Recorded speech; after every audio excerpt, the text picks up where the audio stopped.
નમસ્કાર. 13/7/2025 રોજ પીજીવીસીએલ જુનાગઢ વર્તુળ કચેરીની અંદર મીટર ટેસ્ટરનું પરીક્ષા લેવામાં આવેલી.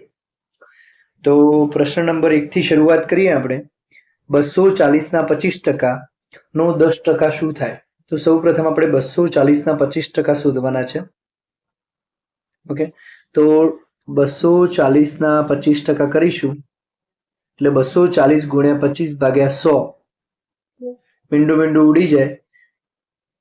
અહીંયા 2 વધે, પાયો પાયો 25, 5 અને 2 ઉડે એટલે 12 આવે. તો 12 ગુણ્યા 5 બરાબર 60 આન્સર આવે. હવે આગળ પ્રશ્ન અહીંયા પૂરો થતો નથી.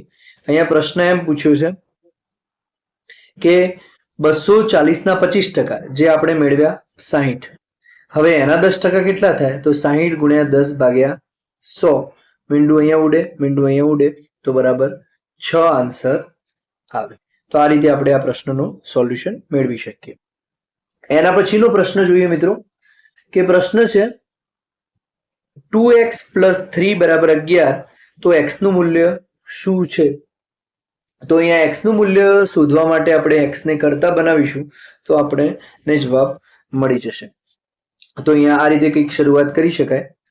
2x + 3 = 11, પ્લસ ની આ બાજુ જાય એટલે માઇનસ થઈ જાય, તો 2x = 11 - 3 એટલે થાય 8. તો અહીંયા ગુણાકારમાં 2 હોય એ આ બાજુ જાય એટલે ભાગાકારમાં આવે, તો x = 8/2 = 4 આન્સર. તો સાચો આન્સર 4 છે. આગળવાળામાં 6 જવાબ હતો. તો આ રીતે આપણે આને કેલ્ક્યુલેટ કરી શકીએ.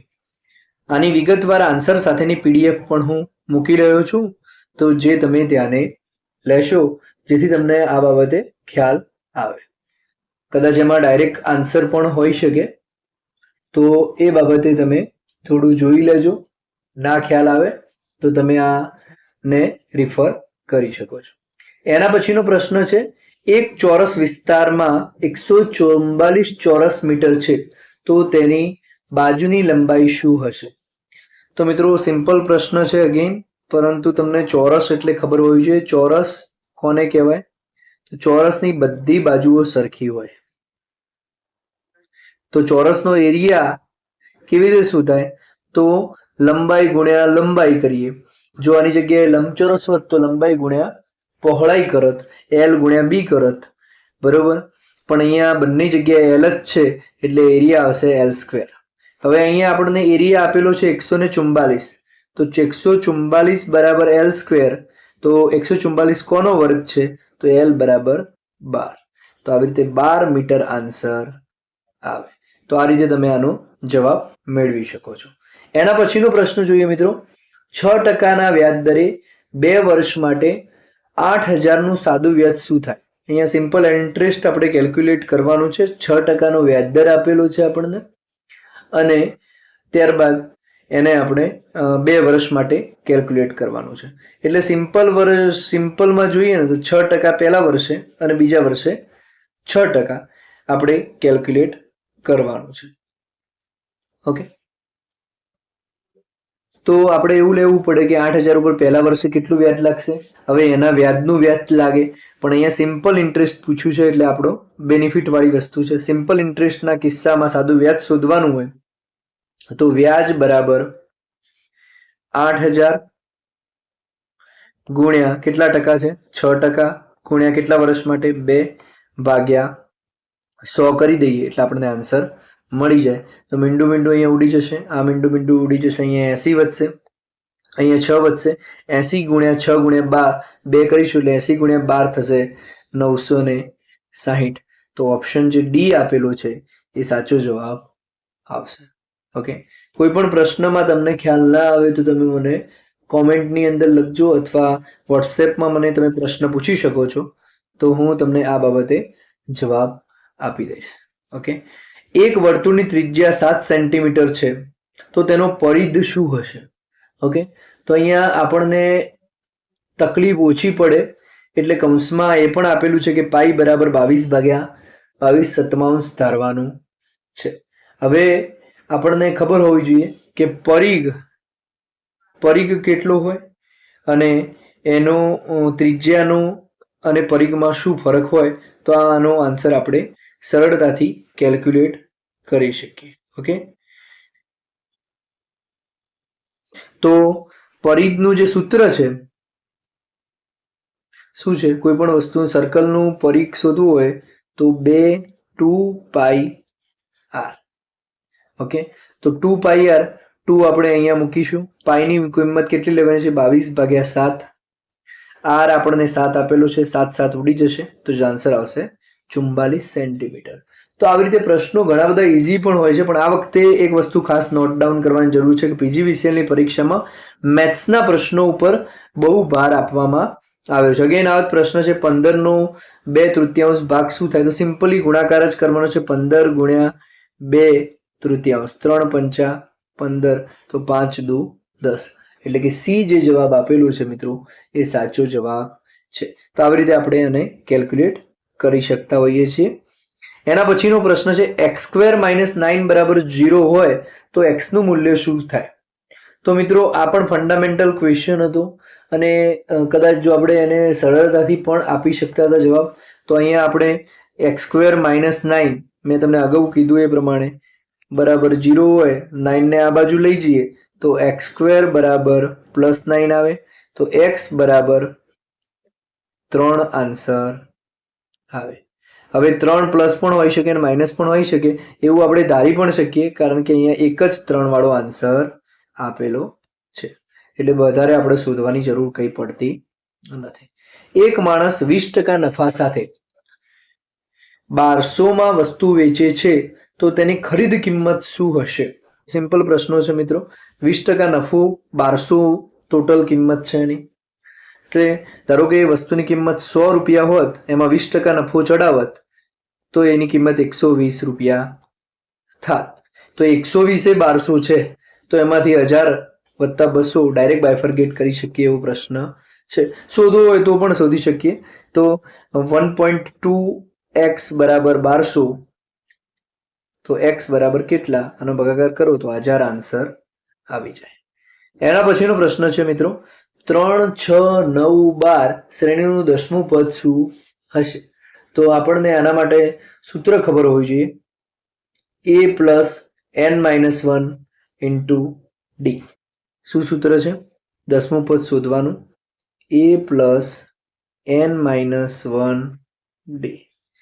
કારણ કે બધાનું અહીંયા જુઓ કે બધાનું ડિફરન્સ સરખો રહે છે. 3માંથી 6માંથી 3 બાદ કરીએ તો 3 જ આવે, 9માંથી 6 બાદ કરીએ તો આ એક નોર્મલ શ્રેણી છે માટે. તો પહેલું છે 3 વત્તા 10મું પદ શોધવાનું છે એટલે 10 - 1 બરાબર 9. ડિફરન્સ કેટલો છે? 3નો. તો 3 9 27 વત્તા 3 એટલે આન્સર આવશે મિત્રો 30. તો આવી રીતે આપણે કેલ્ક્યુલેટ કરી શકતા હોઈએ છીએ. થોડું ક્યારેક આ બધા પ્રશ્નો પૂછાય અને લાંબા સમય પછી પૂછાય તો થોડી તકલીફ પડતી હોય, પણ તમે પ્રેક્ટિસ કરતા રહો તો આઈડિયા આવી જાય. અને અત્યારે ગણિત એક નેસેસિટી થઈ ગયું છે લગભગ દરેક પરીક્ષામાં. એક લંબચોરસની લંબાઈ 12 મીટર છે અને પહોળાઈ 8 મીટર છે. તો આપણે આગળ જોયું કે 12 ગુણ્યા 8 ડાયરેક્ટ L × B કરીશું તો આપણને 96 ચોરસ મીટર આન્સર મળી જશે. બીજું કંઈ કરવાનું નથી. 10% ડિસ્કાઉન્ટ પછી વસ્તુની કિંમત 900 છે. ઓકે, 10% ડિસ્કાઉન્ટ પર તો મૂળ કિંમત શું હશે? તો 1000 રૂપિયાનું 10% ડિસ્કાઉન્ટ કરો ત્યારે જ 900 રૂપિયા થાય. એવી રીતે આપણે ડાયરેક્ટલી કહી શકીએ. જો ગણવું હોય તો કે 10% ડિસ્કાઉન્ટ આપ્યો એટલે વસ્તુની જે આ કિંમત આપેલી છે 90% આપેલી છે, 90% બરાબર 900 તો 100% બરાબર કેટલી? 100 ગુણ્યા 900 ભાગ્યા 90 કરીએ તો પણ આપણને 1000 આન્સર મળી જાય. એક ટ્રેન 2 કલાકમાં 120 કિલોમીટર આવરે છે તો તેની ઝડપ શું હશે? ઓકે, તો અહીંયા સિમ્પલ પ્રશ્ન છે. ડિસ્ટન્સ આપેલું છે 120 કિલોમીટર, ટાઈમ આપેલો છે 2 કલાક. તો આપણે સ્પીડનું સૂત્ર જાણીએ છીએ v બરાબર સ્પીડ બરાબર વેલોસિટી બરાબર વેલોસિટી પણ કહી શકાય અને સ્પીડ પણ કહી શકાય. સ્પીડ લખીએ તો ડિસ્ટન્સ ભાગ્યા ટાઈમ. ડિસ્ટન્સ કેટલું આપેલું છે? 120 અને ટાઈમ આપેલો છે 2 તો 60 કિમી પ્રતિ કલાક આન્સર આવશે. ઓકે, 5 ના 20% શું થાય? તો મિત્રો અહીંયા વોટ ઇઝ 20% ઓફ 5? તો સિમ્પલ આપણે કરવું હોય તો કરી શકીએ, કોમ્પ્લિકેટેડ કરીને કરવું હોય તો પણ કરી શકીએ. તો કોમ્પ્લિકેટેડ કરીને કરવું હોય તો 5 ગુણ્યા 20 ભાગ્યા 100 કરીએ તો 20 ભાગ્યા 5, 5 5 ઉડી જાય ને જવાબ આવે 1. બાકી એવું બી કરી શકીએ કે 5 ના 20% કેટલા થાય, તો ડાયરેક્ટલી 100% બરાબર 5 છે તો 20% બરાબર 1 આન્સર આવતો હશે. બરાબર. એક્સ જે પ્રકારની પરિસ્થિતિ અનુકૂળ પડે એ રીતે આપણે x-4 બરાબર 8 હોય. હવે આનો જવાબ કદાચ તમને દિમાગમાં આવી પણ ગયો હશે, પણ છતાંય હું અહીંયા કેલ્ક્યુલેટ કરી દઉં છું. x-4 બરાબર 8, તો x બરાબર 8 પ્લસ 4, તો આન્સર આવશે 12. આ મિત્રએ અહીંયા 11 ટીક કરેલું છે. તો આ રીતે તમે એને સોલ્યુશન મેળવી શકો. એક ત્રિકોણના ખૂણામાં 1, 2 અને 3 નો ગુણોત્તર છે, તો સૌથી નાનો ખૂણો કયો હશે? તો આપણે જાણીએ છીએ મિત્રો કે ત્રિકોણના ખૂણાઓનો સરવાળો 180 ડિગ્રી થાય. પહેલા આપણને અમુક નિયમો ખબર હોવા જોઈએ. તો ત્રણેય ખૂણાનો સરવાળો 1x વત્તા 2x વત્તા 3x બરાબર 180. 3 ને 2 5 ને 1 6, તો 6x બરાબર 180. તો x બરાબર 180 ભાગ્યા 6 કરીએ તો આન્સર કેટલો આવે? 6 તરી 18, 30 આન્સર આવે. તો આન્સર આવશે આનો 30. ફરીથી અહીંયા સિરીઝ પૂછી છે. 1, 4, 9 અને 16 માં શ્રેણીનું 7મું પદ કેટલું હશે? ઓકે, તો અહીંયા આપણે જોઈએ તો શ્રેણી આપણને એ પ્રકારની આપેલી છે કે વર્ગ કરીને શોધવાનું છે. તો 7મું પદ શોધવાનું છે. તો સિમ્પલ આપણે અહીંયા 4 પદ આપેલા છે, 5, 6 અને 7મા તરફ જતા રહીશું તો ઝડપથી શોધી શકીશું. પહેલું પદ અહીંયા આપ્યું છે 1, 2 નો વર્ગ, 3 નો વર્ગ, 4 નો વર્ગ, 5 નો વર્ગ, 6 નો વર્ગ અને 7 નો વર્ગ, 49 આવી જાય. કરવાની પણ જરૂર પડતી નથી. એક પાસો ફેંકવામાં આવે છે ત્યારે 4 કરતા મોટી સંખ્યા આવવાની સંભાવના શું છે? જુઓ, કોઈ પણ પાસો ફેંકો એટલે એની સંભાવનાઓ કેટલી હોઈ શકે? કાં તો 1 આવે, કાં તો 2 આવે, કાં તો 3 આવે, કાં તો 4 આવે, કાં તો 5 આવે, કાં તો 6 આવે. એટલે કે ટોટલ 6 સંભાવનાઓ હોઈ શકે. હવે જોઈએ કે 4 થી વધારે કેટલા છે? તો 5 અને 6. 4 થી વધારે કેટલા છે? 5 અને 6. જો સંભાવના 1 હોઈ શકે, 2 હોઈ શકે, 3 હોઈ શકે, 4 હોઈ શકે, 5 હોઈ શકે, 6 હોઈ શકે. 4 થી મોટા આવવાની સંભાવના કેટલી છે? 2. બરાબર. હવે ટોટલ આઉટકમ કેટલા છે? ટોટલ આઉટકમ છે 6. 6 મહત્તમ સંખ્યા આવી શકે. અને વધારે આવવાની સંખ્યા અહીંયા શું પૂછ્યું? 4 કરતા મોટી સંખ્યા આવવાની સંભાવના આપણને પૂછેલી છે. તો 4 કરતા મોટી આવવાની સંભાવના કેટલી છે? 2. તો 2 ભાગ્યા 6 કરીએ એટલે આપણી સંભાવના બને 1 ભાગ્યા 3 જેટલી, રીતે 30% સંભાવનાઓ બનતી હોય છે. એક સંખ્યાના 30% વધે અને પછી 30% ઘટે તો નેટ ટકાવારીમાં શું ફેર પડશે? ચેન્જ પૂછ્યો છે. તો આપણે કોઈ પણ વસ્તુને ડાયરેક્ટલી ગણવી હોય તો બી ગણી શકીએ. કેવી રીતે? કે ધારો કે કોઈ વસ્તુ 100 રૂપિયાની છે, એ 30% વધી. 100 રૂપિયાની વસ્તુ હતી, એ 30% વધી, તો આપણે 130 થઈ. હવે એની અંદર 30% ઘટાડો લેવાનો છે,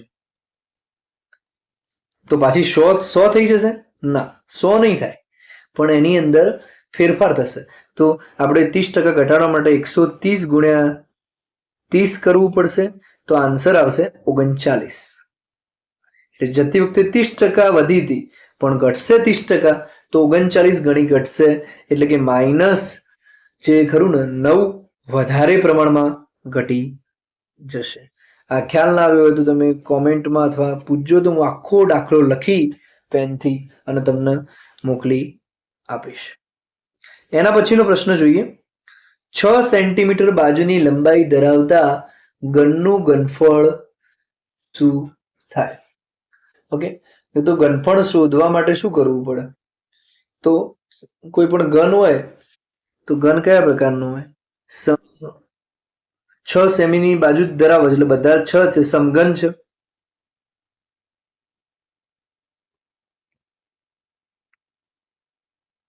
આ પ્રકારનું સમઘન હશે, દરેકની 6 છે, તો L ગુણ્યા B ગુણ્યા H, 6 ગુણ્યા 6 ગુણ્યા 6 આપણને તો આન્સર આવશે મિત્રો 216 સેમી ઘન. એના પછીનો પ્રશ્ન જોઈએ, 12 અને 18 નો મહત્તમ સામાન્ય અવિભાજ્ય શું છે? તો 12 અને 18 ની અંદર આપણે એના આ રીતે મહત્તમ સામાન્ય અવયવ કાઢતા હતા. 12 18 બે ભાગી શકાય, 6 9 3 ભાગી શકાય, 2 3 અને પછી 2 અને 3. ઓકે, તો મહત્તમ સામાન્ય અવયવ એનો શું હોય? ઓકે, તો એ આપણને આ બાબતથી ખ્યાલ આવે છે. તો અહીંયા પ્રશ્ન શું છે કે સામાન્ય મહત્તમ સામાન્ય અવિભાજ્ય એટલે કે મોટામાં મોટો અવિભાજ્ય કેટલો હશે? તો 3 એ અવિભાજ્ય હશે. તો આન્સર આવશે એ. એના પછીનો પ્રશ્ન જોઈએ મિત્રો, ઇન્ડક્શન મીટરમાં ડિસ્ક જે ખરી એની ગતિ શું નક્કી કરે છે? તો વોલ્ટેજ અને કરંટ વચ્ચેનો જે ફેઝ એંગલ હોય મિત્રો, એ ડિસ્કની ગતિ નક્કી કરતી હોય છે. મીટરમાં ઓવર વોલ્ટેજ ફોલ્ટનું કારણ શું હોઈ શકે? તો મિત્રો મીટરમાં ઓવર વોલ્ટેજ ફોલ્ટનું કારણ વોલ્ટેજ જે વધારે પ્રમાણમાં આવે, વોલ્ટેજનો સ્પાઇક આવે એ હોઈ શકે. સ્માર્ટ મીટરનો ફાયદો શું છે? તો સ્માર્ટ મીટરને આપણે રિમોટલી એટલે અલગ જગ્યાએથી પણ ઓપરેટ કરી શકીએ છીએ. એટલે remote disconnection, smart meter remote disconnection and connection આપણને અલાઉ કરે છે.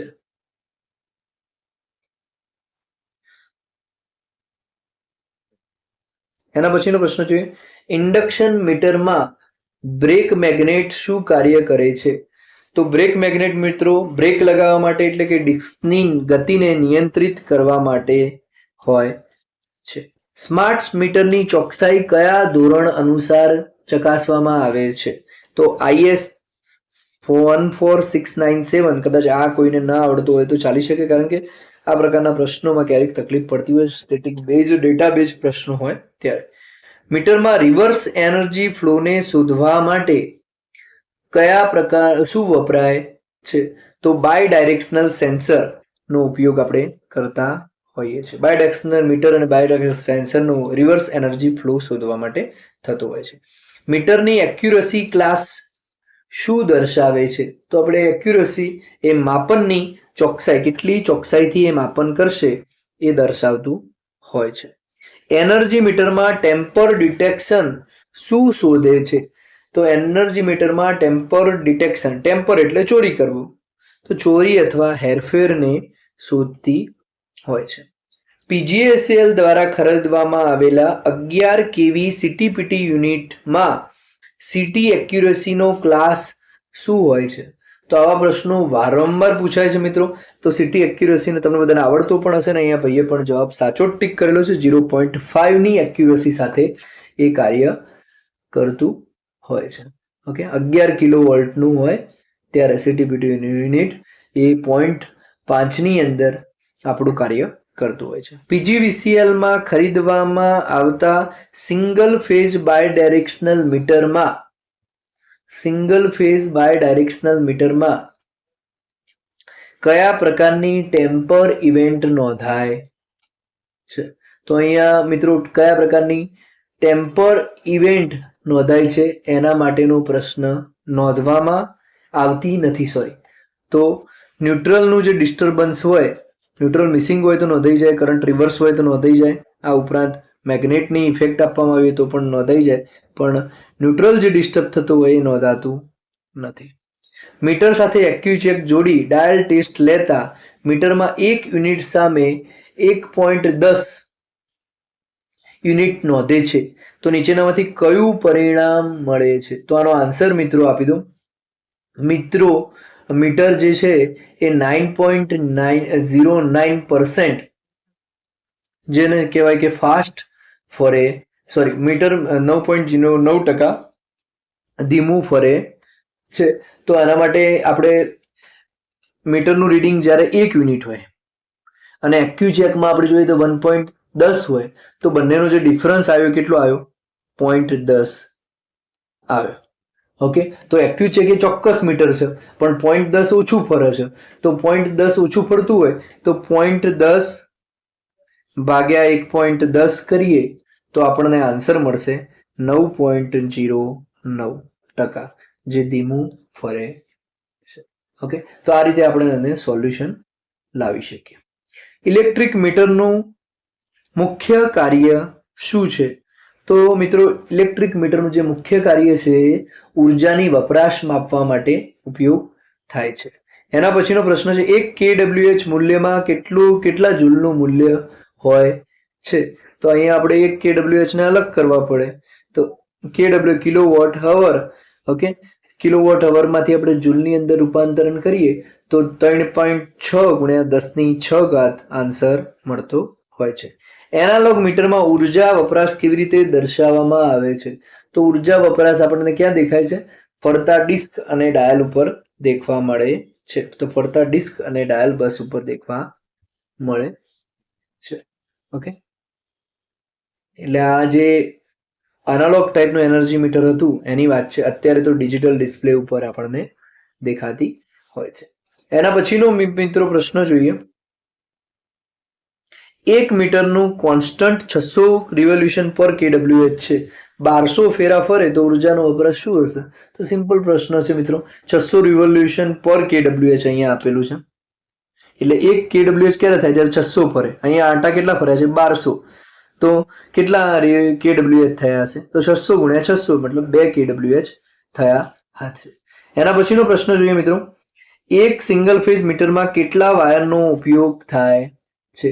તો સિંગલ ફેઝમાં આપણે જાણીએ છીએ કે ફેઝ અને ન્યુટ્રલ બે વાયરોનો જનરલી ઉપયોગ થતો હોય છે.